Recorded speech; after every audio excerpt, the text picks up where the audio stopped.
We're going to be modifying this yoga page, and we're going to take a look at it now.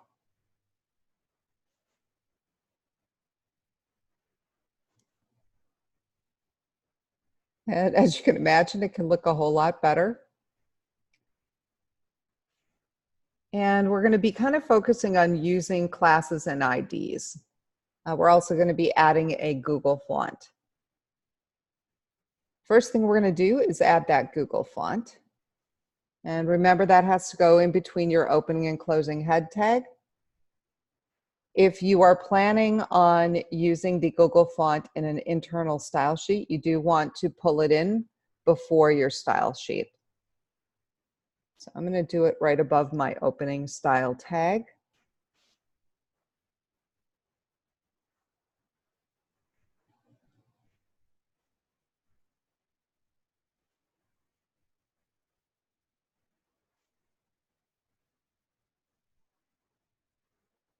So this font is called Mark Script.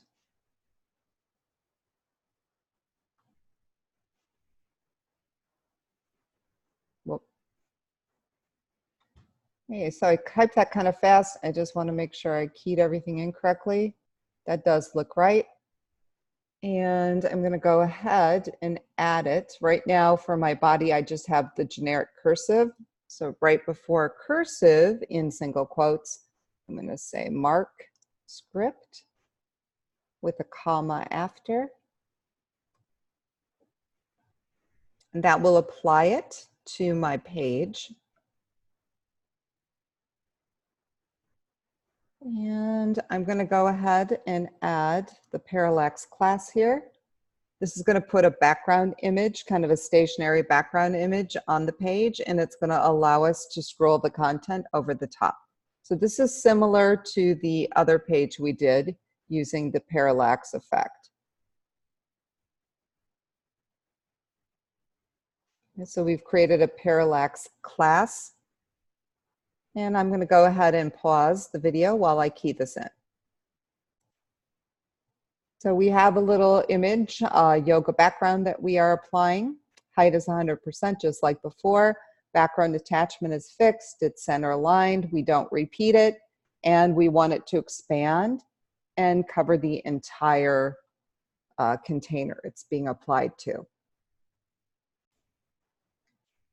In addition to the Parallax Class, there are a couple of IDs that we are going to create. The difference between a class and an ID is an ID typically is applied to a single element, just one tag, and a class is applied to more than one. So I've got an ID called title and subtitle I'm going to be entering. I'm just going to pause a minute.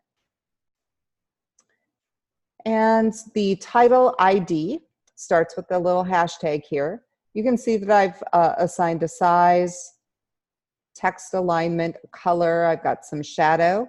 I do have a little blurring going on with that.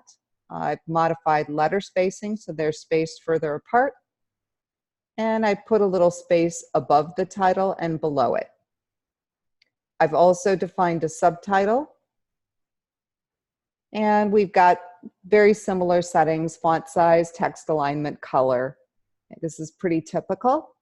I did not want a lot of space between the title and the subtitle, so I set the margins to 0.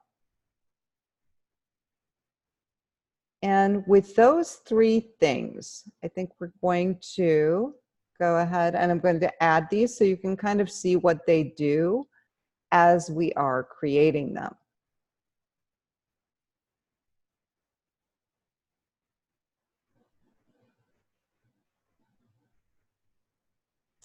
And if we look down here where we've got top 10 benefits, this is going to have the ID set to title. And then here we have the author, and we'll set the ID to subtitle there.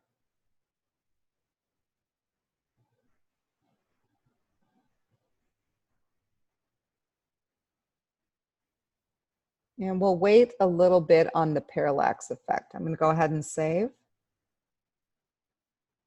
We should be able to see the title and subtitle right away. And you can see that font has been applied as well.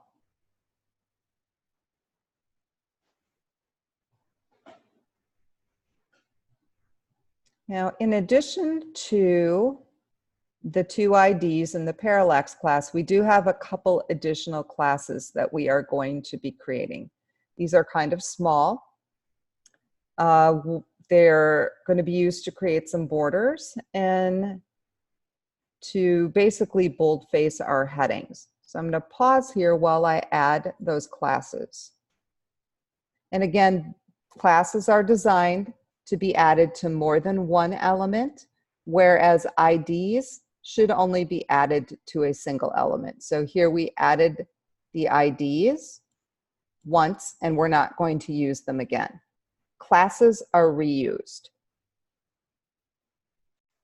So you can see I created a dashed border class, a border class, and a heading class. And now we're going to go ahead and apply these.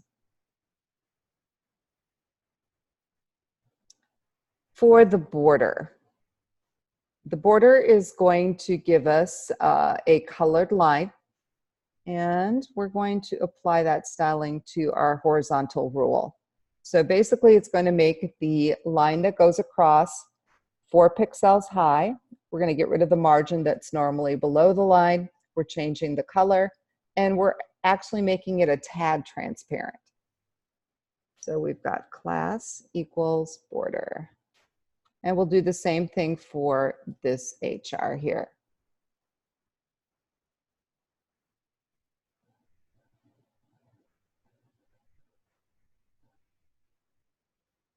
And let's save this, and we'll take a look so you can see.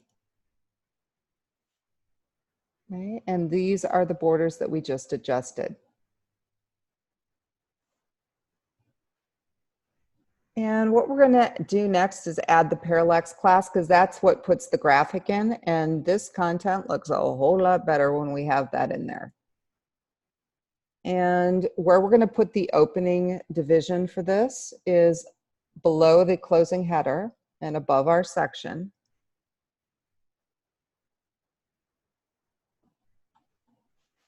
But we do not want the closing div here, so we have to move this. So let's highlight it. And that closing div, we are going to put right after the closing section. And then, so this scrolls better.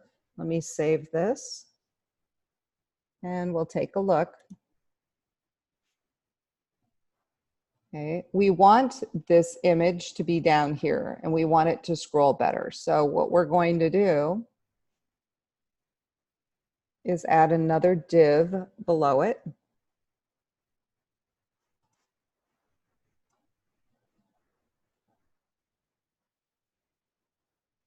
And we'll save it, and that's going to give us the full effect that we want.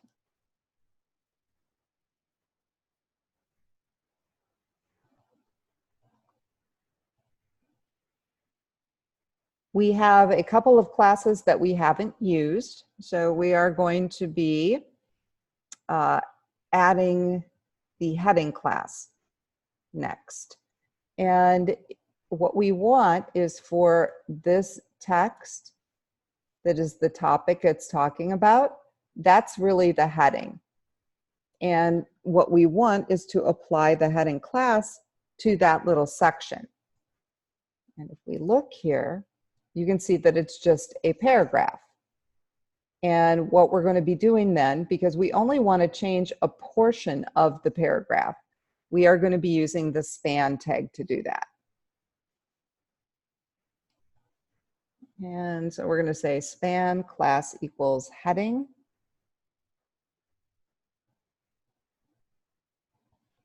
And we'll take our closing span, and let's move that after the semicolon. And then I'm going to take this, we'll just do a little copying and pasting.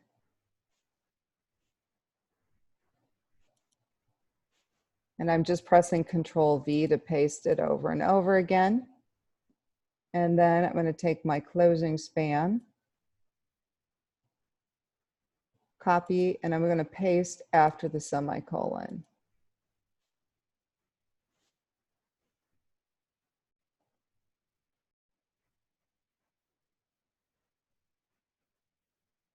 And then I'm going to go ahead and save.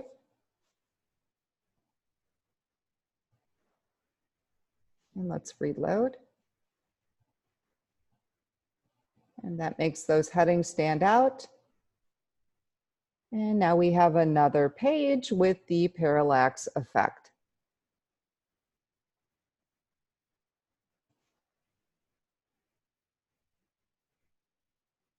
And you might have noticed we didn't use dashed border. And you can leave it in there or you can delete it, totally up to you. But that is something we added and did not use.